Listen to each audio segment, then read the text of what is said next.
जय हिंद दोस्तों। तो अभी आपको मैं एक मॉडल दिखा रहा हूँ जो आजकल के सारे BS6 व्हीकल में आ रहा है। उसको कहते हैं एग्जॉस्ट गैस ट्रीटमेंट। मतलब इंजन से जब गैसेस बाहर निकलती हैं तो उसमें जो नॉक्स गैसेस होती हैं, नाइट्रोजन ऑक्साइड, कार्बन मोनोऑक्साइड या जो और भी पर्टिकुलेट मैटर वगैरह होता है, उसको कैसे रिड्यूस करने का तरीका बनाया गया है। वो पूरा का पूरा सिस्टम ये रहता है। इस तरीके से ये आपको दिखाते हैं। वहाँ से इंजन की इस वाले जगह से यहाँ से एग्जॉस्ट निकलता है। यहाँ से निकलते निकलते निकलते निकलते यहाँ पर बाहर हमारा एग्जॉस्ट पाइप, जहाँ पे कहते हैं कि धुआं निकल रहा है, वो वाला एरिया है। तो अब यहाँ से शुरू करते हैं। तो यहाँ पर सबसे पहले देखिए, ये आया पाइप, ये पाइप यहाँ पर आया। इसके बाद ये वाली जो यूनिट लगी हुई है, ये एग्जॉस्ट ब्रेक की यूनिट है। ये वाली एग्जॉस्ट ब्रेक क्या होते हैं किसी और वीडियो में बताऊंगा। ये ब्रेकिंग के लिए काम आता है, लेकिन हम अभी बात करते हैं कि वो जो गैसेस हैं उनको कैसे रिड्यूस करते हैं। तो यहाँ पर एक नॉक्स सेंसर लगा हुआ है। नॉक्स सेंसर मतलब हो गया कि ये बताता है कि जो नॉक्स की वैल्यू है नाइट्रोजन ऑक्साइड की, वो कितनी है। फिर यहाँ पर एक टेम्परेचर सेंसर, मतलब अपस्ट्रीम डॉग सेंसर भी कहते हैं। ये वाला जो एरिया है इतना, इसको DOC कहते हैं, डीजल ऑक्सीडेशन कैटलिस्ट। और इसके अंदर ये देखिए किस तरीके का सिस्टम होता है। ये मैं आपको दिखा देता हूँ। ये देखिए इस तरीके का अंदर सिस्टम होता है इसमें, ये चीज़। तो यहाँ पर सबसे पहले क्या होता है कि गैसेस आई, यहाँ पर फिल्टर हुई, और यहाँ पर हाइड्रोकार्बन्स जितने भी हैं उसमें वो उनका ऑक्सीडेशन होता है, और वो कन्वर्ट होते हैं H2O में भी कन्वर्ट होते हैं कुछ बहुत, और कुछ आगे पास ऑन हो जाते हैं। इसके बाद फिर इस यहाँ से जब चलता है तो फिर यहाँ पर आता है। इसको कहते हैं डीजल पर्टिकुलेट फ़िल्टर। तो जब यहाँ से जो गैसेस हैं वो जब इधर पर आई, तो पर्टिकुलेट मैटर जो होता है, पर्टिकुलेट मैटर का मतलब हो गया जो धुआं, मतलब आपने देखा होगा कि कार्बन जम जाता है कुछ इस तरीके का। तो मोटा मोटा सा कार्बन जो होता है वो यहाँ पर मतलब रुकता है, और ये इसके अंदर का सिस्टम ऐसा होता है। ये देखिए, ये आपको दिखाता है, ये इस तरीके का। तो यहाँ पर डीजल पर्टिकुलेट फ़िल्टर में वो फ़िल्टर होता है। उसके बाद फिर ये यहाँ से आता है इधर पर। ये इतना यूनिट को, हालांकि यहाँ से लेके और यहाँ तक की यूनिट को कलर वेरी कर रखा है, लेकिन इस पूरे को SCR यूनिट बोलते हैं, सिलेक्टिव कैटालिटिक रिडक्शन। लेकिन इसमें जो इतनी यूनिट है, ये देखिए मिक्सर यूनिट लिखा हुआ है, और यहाँ ये मिक्सर यूनिट ये कुछ इस तरीके की होती है अंदर। ये आपको दिखाएं, ये इस तरीके की होती है, अगर आप देख पा रहे होंगे। और यहाँ इसके अंदर यहाँ पर एक डोजिंग मॉड्यूल लगा होता है। डोजिंग मॉड्यूल हो गया ये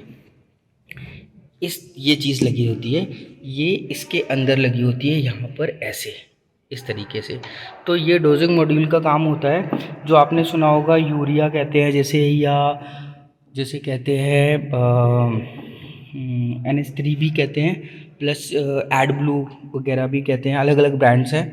तो यहाँ से इसमें वो बाहर निकलता है यहाँ से, मतलब जैसे स्प्रिंकल होता है, और ये जो दो हैं यहाँ पे कूलेंट फ्लो करता है इसका टेम्परेचर ठंडा करने के लिए। और यहाँ से ये जो डीजल, ये यूरिया टैंक है, ये देख लीजिए, यूरिया टैंक को हमने कट सेक्शन बना के रखा हुआ है। इस कट से मतलब यहाँ से यूरिया से, ये जो इसका यूरिया का जो पंप है, ये पंप से यहाँ से देखिए यहाँ पे निकालते हैं। यहाँ से ये बैक नीचे की तरफ है, इस टैंक की नीचे की साइड वाली ये पोर्शन है। यहाँ से ये पंप से यूरिया जाता है, और ये एंटर होता है इसके अंदर, और इसके अंदर एंटर होके यहाँ पर ये इसका कनेक्शन है, इलेक्ट्रिक कनेक्शन। और यहाँ से फिर यूरिया स्प्रिंकल होता है कहाँ पर, इसके अंदर। ये ऐसे करके लगा होगा, ये ऐसे करके लगा होगा ये, और इसके अंदर आप समझिए यहाँ पर स्प्रिंकल होता है। तो जो स्प्रिंकल होता है जब, तो वो यूरिया जो गैसेस हैं उस गैसेस को और बर्न करता है, ठीक है। उसके बाद बर्न करने के बाद फिर जो गैसेस बच जाती हैं, वो गैसेस फिर जाती हैं यहाँ पर सिलेक्टिव कैटालिटिक रिडक्शन में। तो सिलेक्टिव कैटालिटिक रिडक्शन में फिर और जो भी चीज़ें हैं जो हैं वो जो हार्मफुल गैसेस हैं वो ख़त्म होती हैं। फिर उसके बाद अमोनिया कैटलिस्ट रिडक्शन होता है, जहाँ पर जो अमोनिया के पार्ट्स होते हैं जो हमारे इसमें मौजूद होते हैं, जो एग्जॉस्ट गैसेस में, उनको रिड्यूस करता है। और उसके बाद फिर यहाँ से ये जो है ये एग्जॉस्ट से बाहर आ जाता है। अब हम इसके और डिटेल में, और ये मैंने आपको बता ही दिया है, ये कट सेक्शन है, ये यूरिया का जो टैंक है उसका। और इसके बाद मैं इसको और अच्छे तरीके से आपको बताने के लिए यहाँ पर देखिए मैं आपको ये चार्ट दिखाता हूँ। तो ये चार्ट जो है वो ये बता रहा है कि किस किस तरीके से क्या क्या चीज़ें हैं। आप इसको पॉज कर सकते हैं और पॉज करने के बाद भी देख सकते हैं, इसको पढ़ सकते हैं। क्या क्या चीज़ें हैं जो मैंने बताई हैं वो सारी की सारी चीज़ें इसमें मौजूद हैं। और इसको और क्लोज तरीके से बताने के लिए मैं इसको पास में ले जाता हूँ, आप इसको पढ़ सकते हैं। ये देखिए यहाँ से ईजीटी मतलब एग्जॉस्ट गैस ट्रीटमेंट यूनिट, यहाँ पर ये नॉक्स अपस्ट्रीम सेंसर, यहाँ पर ये वैल्यू देखिएगा कि क्या है कितनी है। और मैं एक चीज़ और बताता हूँ, एक डीपीएस सेंसर होता है। डीपीएस मतलब डेल्टा प्रेशर सेंसर, वो कहाँ पे लगा होता है, वो ये होता है डीपीएस प्रेशर सेंसर। ये यहाँ से मतलब डीओसी के पहले एक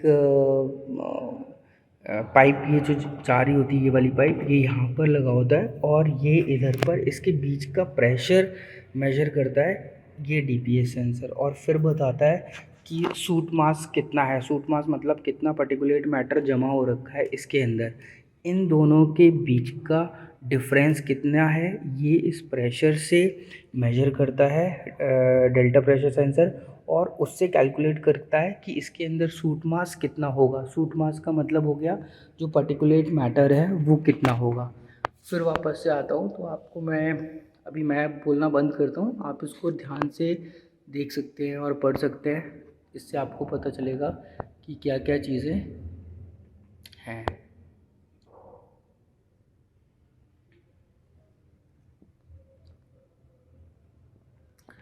यहाँ पे डूज़ एंड डोंट्स भी आप वो कर सकते हैं, पढ़ सकते हैं।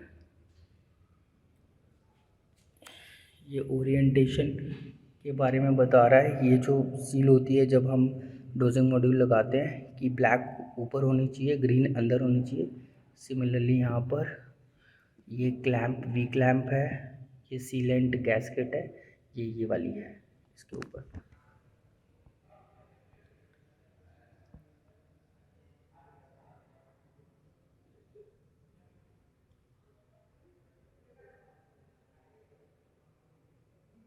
तो आप इसको पॉज करके इस वीडियो को देख सकते हैं। और आपको पहले मैं यहाँ पे इस तरीके से थोड़ी देर को कर देता हूँ, उसके बाद